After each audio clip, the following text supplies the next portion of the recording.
அவளை விட்டுறாதீங்க, வெட்டிருங்க அப்படின்னு இன்னும் காதலுக்கு எதிர்ப்பு சொல்லிட்டு தான் இருக்காங்க. அண்ணன் காதலிச்சு திருமணம் செஞ்சதுக்காக தம்பிய கடத்திருக்காங்க. அந்த சின்ன பையனை 16 வயசு பையனை வீடு புகுந்து கடத்திட்டு போன காரணத்தினால நீதிபதி அவர்கள் சர்ற மாதிரியா கேள்வி கேட்கிறாங்க. நீ யார் இதை கட்ட பஞ்சாயத்து பண்றது? உன்னோட வேலையா? எம்எல்ஏ அப்படின்னா எம்எல்ஏ வேலையை பார்க்க வேண்டியதானே? இந்த காதல் விவகாரம் அது சுயமரியாதை கல்யாணம், அந்த பொண்ணு மேஜர் தானே, இதுக்கு எதுக்கு நீ இன்வால்வ் ஆன அப்படின்லாம், இது உங்க வேலையே கிடையாது அப்படின்னு பயங்கரமான காரசாரமான கேள்விகளை வச்சிட்டு இருக்காங்க. ஏடிஜிபி ஜெயராம் அவர்களை மெட்ராஸ் ஹைகோர்ட்டின் உத்தரவுப்படி கைது செஞ்சிருக்காங்க. அது மட்டும் இல்லாம இதுக்கு உடந்தையா இருந்த எம்எல்ஏ பூவை ஜெகன்மூர்த்தி அவர்களை விசாரணை செஞ்சுட்டு இருக்காங்க. தொடர்ந்து 2 மணி நேரமா விசாரணை போயிட்டே இருக்கு. இந்த 2 நாளா எம்எல்ஏ வீட்டை சுத்தி நூத்துக்கணக்கான போலீஸ குமிச்சிருக்காங்க. இன்னும் 2 மாசத்துல ரிட்டையர்மெண்ட் ஆக போற ஏடிஜிபியும் கைது செஞ்சிருக்காங்க. இதுக்கு பின்னாடி ஒரு பெரிய பொலிட்டிக்கல் தந்திரம் இருக்கு, ஏதோ ஒரு அரசியல் விளையாட்டு இருக்கு அப்படின்னு பார்த்தா, சுயமரியாதை திருமணத்தை இன்னுமா எதிர்த்துட்டு இருக்காங்க? எல்லாத்தையுமே சைக்கலாஜிக்கல் அனாலிசிஸோட டீடைல்டா பார்க்கலாம். அதுக்கு முன்னாடி நம்ம சேனலை இன்னும் நீங்க சப்ஸ்கிரைப் பண்ணலையா? சட்டு புட்டுன்னு சப்ஸ்கிரைப் பண்ணிக்கோங்க.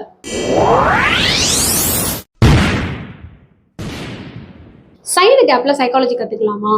கிரைம் சைக்காலஜி பத்தி தெரிஞ்சுக்கலாம். 16 வயசு சின்ன பையனை கடத்திருக்காங்க. இந்த கடத்தலுக்கு பின்னணியா இருந்த காரணம் என்ன அப்படிங்கறத ஒரு ஷார்ட்டா நான் உங்களுக்கு சொல்றேன். அரசியல் முன்பகையோ இல்ல அரசியல் சூழ்ச்சியோ எல்லாம் கிடையாது. இவ்வளோ பரபரப்பா இவ்வளோ பிரச்சனை பேசப்படுறதுக்கு முக்கிய காரணம் என்ன தெரியுங்களா?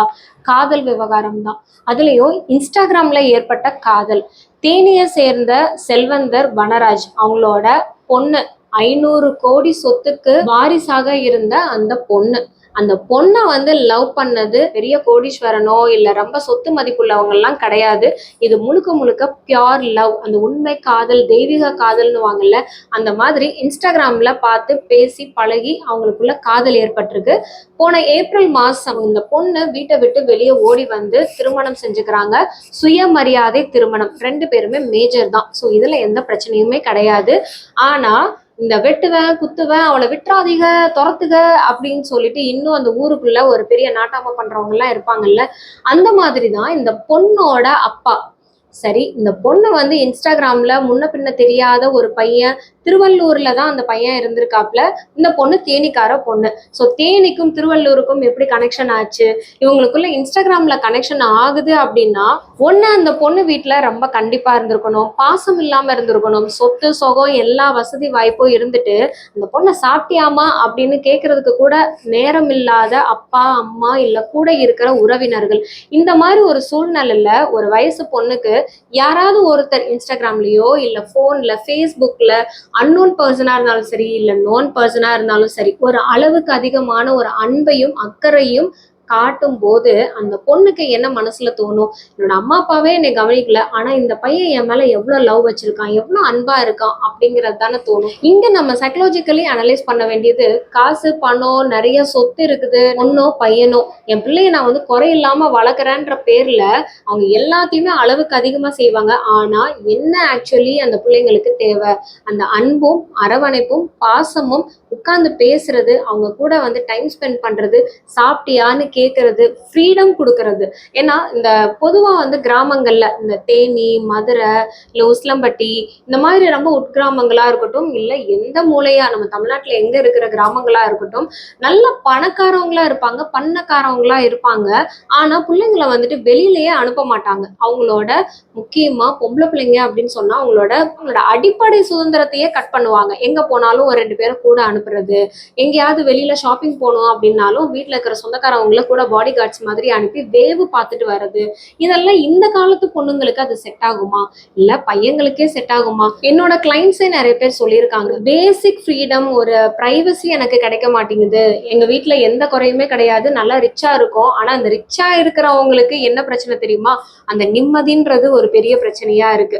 ஸோ இந்த பொண்ணு கதையிலையும் அப்படித்தான் ஆயிருக்கணும். ஏன்னா இன்ஸ்டாகிராம்ல ஒரு பையன் முன்ன பின்ன தெரியாம அதனை பழக்கமாகி வீட்டை விட்டு ஓடி வந்து அம்மா அப்பாவெல்லாம் எனக்கு வேண்டாம் 3 தடவையும் லெட்டர் எழுதி வச்சுட்டு 3 விதமான லெட்டரையும் எழுதி வச்சுட்டு, இனிமே எனக்கும் உங்களுக்கு எந்த சம்மந்தமும் இல்லை, 500 கோடி மதிப்புள்ள அந்த சொத்து, நகை நட்டு பணம் காசு எதுவுமே எனக்கு தேவையில்லை, அந்த பையன் தான் தேவை, அந்த பையன் தான் எனக்கு வேணும் அப்படின்னு இந்த காலத்துல ஒரு பொண்ணு வீட்டை விட்டு ஓடி வந்து கல்யாணம் பண்றாங்க அப்படின்னு சொன்னா, அப்போ அந்த சொத்துக்கும் மேல அவங்க கொடுத்த அந்த லக்ஸுரி லைஃபுக்கும் மேல ஒரு அடிப்படை ஃப்ரீடம் இல்லை, அந்த பொண்ணுக்கான ஒரு சேஃப்டி இல்லை, அந்த பொண்ணு நினைச்ச மாதிரி ஒரு நிம்மதியான வாழ்க்கை சூழல் அங்க அமையலன்னு தானே அர்த்தம். சில பேர் நீங்க யோசிப்பீங்க, என்ன மேடம் நீங்க வந்து இந்த காலத்துல பணம் இருந்தா எல்லாத்தையும் வாங்கிடலாமே, அந்த பணத்துக்காக தானே நிறைய பேர் வந்துட்டு ஊர் விட்டு ஊர் போய் சம்பாதிக்கிறாங்க, நிறைய ஸ்ட்ரகிள் பண்றாங்க, எவ்வளவு பிரச்சனைகள்ல இருக்காங்க அப்படின்னு நீங்க நினைக்கலாம்.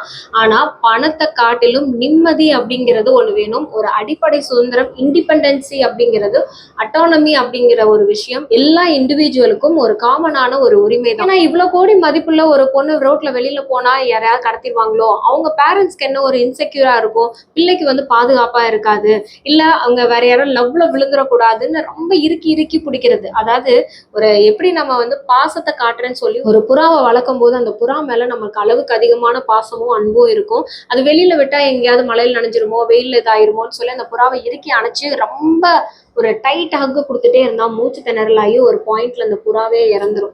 ஸோ இதே மாதிரி தான் நீங்க உங்க பிள்ளைங்க மேல இருக்கிற அந்த அன்பும் பாசமும் அக்கறையும் சேஃப்டி இது எல்லாமே அளவுக்கு அதிகமா கொடுக்கும்போது அந்த நீங்க கீழே விழுந்துருவாங்களோ அப்படின்னு இந்த கையை இறுக்கி பிடிக்கிற அந்த அழுத்தமே உங்க பிள்ளையோட கைகளை உடைய வச்சிரும், ஃப்ராக்சர் ஆக வச்சிரும். இது நம்ம முக்கியமா தெரிஞ்சுக்க வேண்டிய விஷயம். அண்ட் ரெண்டாவது பாத்தீங்க அப்படின்னா, சுயமரியாதை திருமணம்னும் போதே இப்ப இந்த ஜாதி மதம் இதெல்லாம் பத்தி நம்ம நிறைய பேசுறோம், நிறைய விழிப்புணர்ச்சி கொண்டு வரோம். ஆனாலும் இன்னும் அதுதான் என் உயிருக்கும் மேலாக என்னோட வந்துட்டு மானம் மரியாதை என்னோட கௌரவம் இது எல்லாமே என்னோட ஜாதியில தான் இருக்கு, என்னோட மதத்துல தான் இருக்கு அப்படின்னு நம்பிட்டு இருக்கிறவங்களும் இருக்காங்க. கல்யாணம் எதுக்காக பண்றோம்? சிம்பிளா சொல்ல போனா பிடிச்சவங்களோட ஒரு பிசிக்கல் இன்டிமசி, ஒரு நல்ல ரிலேஷன்ஷிப், அதோட அடையாளம் அந்த லவ், எக்ஸ்ட்ரீம் லவ்வோட ஒரு கிஃப்ட், ஒரு அடையாளமா குழந்தைங்களை பத்திட்டு அவங்களோட வாரிசை வாழ்றது தான். இதுல முக்கியமா கல்யாணத்துக்கு என்னங்க தேவை? ஒரு பர்சனாலிட்டி. இந்த பையன் அந்த பொண்ணை நல்லா பாத்துக்குவானா, அந்த பொண்ணும் அந்த பையனுக்கு ஒரு நல்ல மனைவி மெட்டீரியல்ல இருக்காங்களா, உருத்தானவங்களா இருப்பாங்களா, இதைத்தானே பார்க்கணும். அதை விட்டுட்டு அவங்க கிட்ட அந்தஸ்து இருக்கா, இது இருக்கா, அது இருக்கா அப்படின்னு சொல்லிட்டு இந்த அப்பா இவர் வனராஜ் என்ன பண்ணியிருக்காரு, 2 மாசமா அந்த பொண்ணு கிட்ட காம்ப்ரமைஸ் பேசுறேன்னு சொல்லிட்டு கூப்பிட்டு இருக்காங்க. என்ன இருந்தாலும் அவங்களுக்கு ஒரு பயம் இருக்கும்ல, அப்பா வந்துட்டு அவ்வளவு பெரிய செல்வந்தர் இருந்தாலும் வீட்டை விட்டு ஓடி வந்து கல்யாணம் பண்ணியாச்சு, இப்ப காம்ப்ரமைஸ்ன்ற பேர்ல பேசி அவங்க ஏதாவது பண்ணிடுவாங்களோன்ற ஒரு பயத்தினாலதான் இந்த பொண்ணுமே அந்த பையனுமே ஒதுங்கியே இருந்தாங்க. ஊருக்கு அவுட்டர்ல எங்க இருக்காங்கன்னே தெரியாத அளவுக்கு தான் இருந்தாங்க. அந்த மாதிரி ஒரு சூழ்நிலையில தான் உன்னோட அப்பா, நீ கல்யாணம் ஆயிருந்தாலும் பரவாயில்ல, எப்படியாவது உன்னை கையும் களவமா பிடிக்கணும், இந்த வாழ்க்கை உனக்கு செட்டே ஆகல. பணம் அதிகமா இருக்கிறவங்க என்ன சொல்லுவாங்க, ஓகே ஆசைக்கு நீ ஓடி போயிட்டியா, ஆசை 60 நாள் மோகம் 30 நாள், இது என்ன டயலாகோ எனக்கு தெரியல, இந்த மாதிரி உனக்கு மோகம் முடிஞ்சிருச்சு அப்படின்னா திருப்பி நீ வந்துருவ அப்படின்னு இன்னும் ஒரு சில பெரியவங்களுக்கு அது ஒரு நம்பிக்கை. அந்த மாதிரி அந்த பொண்ணோட வீட்டுல நீ ஓடி போயிட்டல, சரி ஓகே ஒரு 3 மாசம், அந்த 3 மாசம் கழிச்சு நீ ஏன் வந்துரு, இன்டைரக்டா ஒரு த்ரெட்டன் கொடுத்துட்டே இருந்திருக்காங்க. அந்த சூழ்நிலையில தான் இந்த பொண்ணோட அப்பா என்ன பண்ணிருக்காருன்னா, என்னோட இன்ஃபுளுயன்ஸை காட்டுறேன் அப்படின்ற பேர்ல ஏற்கனவே சஸ்பெண்ட் பண்ணப்பட்ட ஒரு லேடி சப் இன்ஸ்பெக்டர் அவங்கள கூப்பிட்டு, எஸ் ஏ மகேஸ்வரி அவங்கள கூப்பிட்டு அவங்க கிட்ட ஹெல்ப் கேட்டிருக்காங்க. அவங்க என்னடானா இந்த ஏடிஜிபி இருக்கார் இல்லையா ஜெயராம் ஐயா, அவங்க கிட்ட வந்துட்டு சொல்ல அவர் என்ன அப்படின்னா, இதெல்லாம் ஒரு பெரிய விஷயமே இல்லை, நான் பாத்துக்கிறேன் அப்படின்னும் போது இன்னும் கொஞ்சம் வேகத்தை கூட்டுறதுக்காக இந்த வனராஜ் என்ன சொல்லியிருக்கிறாரு, எவ்வளவு லட்சம் செலவானாலும் பரவாயில்ல, அதுக்கு முன்னாடி ஒரு அட்வான்ஸா நான் உங்களுக்கு 25 லட்சம் ரூபாய் நான் தரேன், அதுலயும் 6 lakhs பணம் கொடுத்துட்டாரு.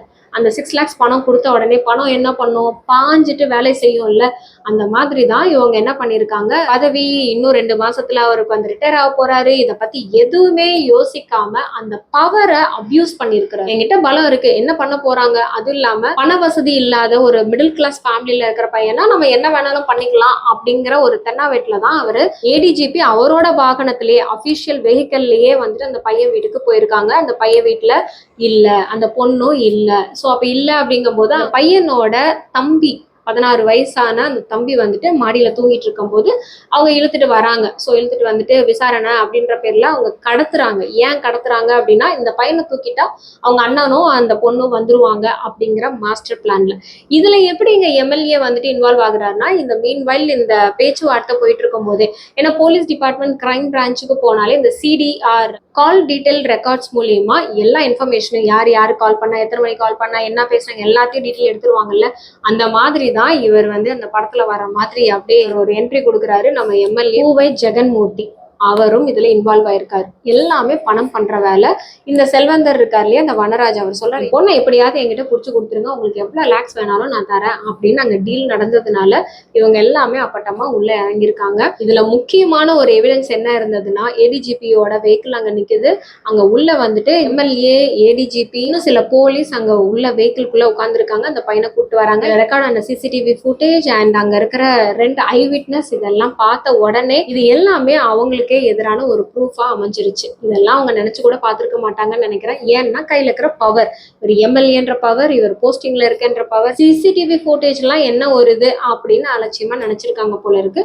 டக்குன்னு அந்த பையன் வீட்டுல இருந்து சின்ன வயசு பையனை கடத்திட்டு போறாங்கன்ற ஒரு அவேர்னஸ் ஆனதுமே போலீஸ் ஸ்டேஷன்ல போய் கம்ப்ளைண்ட் கொடுக்குறாங்க.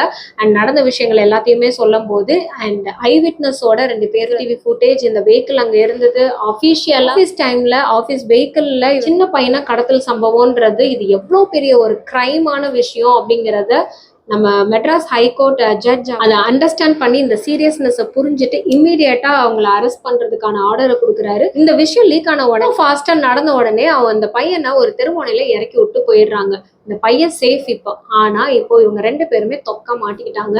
அந்த எம்எல்ஏவை அரெஸ்ட் பண்ணிடக்கூடாதுன்னு சொல்லி முன்னாடியே முன்ஜாமீன் வாங்கிடுறாரு எம்எல்ஏ. அதையும் தாண்டி நிறைய போலீஸ் அங்க வந்து குமிச்சிடுறாங்க. கண்டிப்பா எம்எல்ஏ இதுக்கு வந்து கோர்ட்ல ஆஜராகி பதில் சொல்லணும் அப்படின்னு இன்னைக்கு கோர்ட்ல 2 மணி நேரமா நீதிபதி அவர்கள் சர்ற மாதிரியா கேள்வி கேட்கறாங்க. நீ யார் இதை கட்ட பஞ்சாயத்து பண்றது, உன்னோட வேலையா? எம்எல்ஏ அப்படின்னா எம்எல்ஏ வேலையை பார்க்க வேண்டியதானே? இந்த காதல் விவகாரம், அது சுயமரியாதை கல்யாணம், அந்த பொண்ணு மேஜர் தானே, இதுக்கு எதுக்கு நீ இன்வால்வ் ஆன அப்படின்லாம், இது உங்க வேலையே கிடையாது அப்படின்னு பயங்கரமான காரசாரமான கேள்விகளை வச்சிட்டு இருக்காங்க. இது ஒரு பக்கம் போக, ஆல்ரெடி ஏடிஜிபி வந்துட்டு ஆன் டியூட்டில ஃபர்ஸ்ட் டைம் போலீஸ் யூனிஃபார்ம்லயே வந்து அரெஸ்ட் ஆன ஏடிஜிபி ஜெயராம் இன்வெஸ்டிகேஷனும் போயிட்டு இருக்கு. ஸோ வியூவர்ஸ், நீங்க இந்த வீடியோ பார்த்துட்டு இருக்கீங்க. இன்னும் இந்த காலத்துலயும் எவ்வளோ ஒரு அவேர்னஸ், எவ்வளோ ஒரு விழிப்புணர்ச்சிகளை நம்ம கொடுத்துட்டு இருக்கிறோம். இந்த காதல், கல்யாணம், அதுவும் இல்லாம சாதி விட்டு சாதி, ஊரு விட்டு ஊரு, இந்த மாதிரி வந்து ஒரு சுயமரியாதை கல்யாணத்தை ஏன் அக்செப்ட் பண்ண மாட்டாங்க? இன்னுமே வந்து அந்த ஏற்றத்தாழ்வு, நீ பணக்காரன், நான் வந்து ஏழை அப்படிங்கிற ஒரு தாழ்வா, இல்ல பர்சனாலிட்டிக்காக இப்போ இந்த ஜாதிக்காரர்னா இப்படித்தான் இருப்பாங்க அப்படின்னு நம்ம இன்னும் அந்த ஒரு அறிவுகட்டத்தனமா நம்ம மைண்ட்ல இருக்கே, அது எப்பதான் ஒழியும்? இதை பத்தி உங்களோட கருத்துக்கள் என்ன அப்படிங்கிறத கமெண்ட்ல நீங்க பதிவு பண்ணுங்க. அண்ட் இந்த அவேர்னஸ் வீடியோவை உங்க ஃப்ரெண்ட்ஸ்க்கும் கண்டிப்பா ஷேர் பண்ணிடுங்க. ட்ரெண்டிங்கான விஷயங்களை சைக்காலஜிக்கல் அனாலிசிஸோட தெரிஞ்சுக்கிறதுக்கு நம்ம சேனலை சப்ஸ்கிரைப் பண்ணிக்கோங்க. அப்படியே ஒரு லைக் பட்டனை தட்டிட்டு உங்க ஃப்ரெண்ட்ஸ்க்கும் ஷேர் பண்ணி விட்டுருங்க. நெக்ஸ்ட் வீடியோல புது டாபிக்கோட வர. Until then, take care of your mental health. நன்றி, வணக்கம்.